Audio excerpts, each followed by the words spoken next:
Observations compiled by Charles Fort, a U.S. writer and researcher focused on unidentified flying objects, who died in 1932, describes how, on September 1, 1859, English astronomer Richard Christopher Carrington observed two objects as shiny as stars, the likes of which had never been seen before, crossing the solar spectrum. They were two huge UFOs that just so happened to appear on the same day as the Carrington event, the most powerful solar storm in recorded history, which bears the name of the man who discovered it.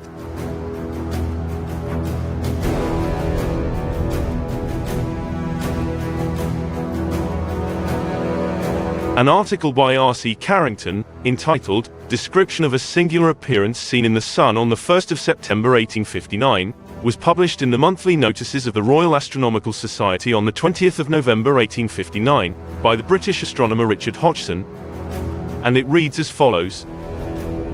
While I was observing a group of solar spots, on September 1st, I was suddenly surprised by the apparition of two stars that cast a very bright light.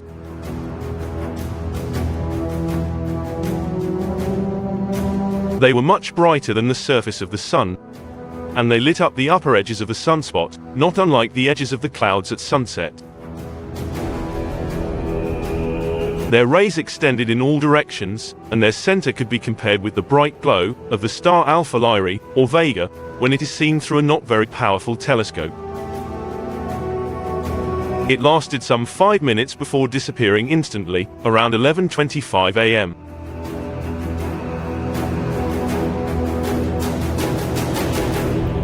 In this 5-minute time span, the two spots of light traveled a distance of about 56,000 kilometers.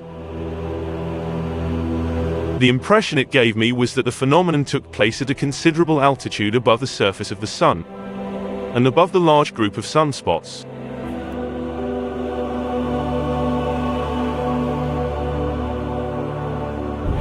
Both in figure and position, the patches of light seemed completely independent of the configuration of the large sunspot and its parts, be it its nucleus or its umbra. Is it possible these giant UFOs were monitoring or alerting us about the Carrington event's huge coronal mass ejection?